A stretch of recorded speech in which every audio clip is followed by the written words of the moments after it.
زلزال الحوز وترودانت وورزازات والمتضررون من زلزال المغرب يتخوفون من التساقطات والبرد في فصل الشتاء.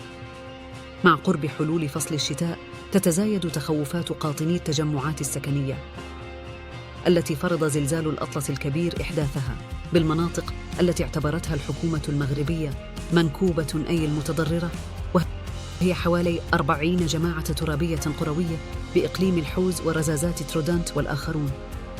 من قسوة البرد والتساقطات المطرية والثلجية ما يطرح تساؤلات حول برنامج عمل السلطات الإقليمية لمواجهة صرخات المتضررين.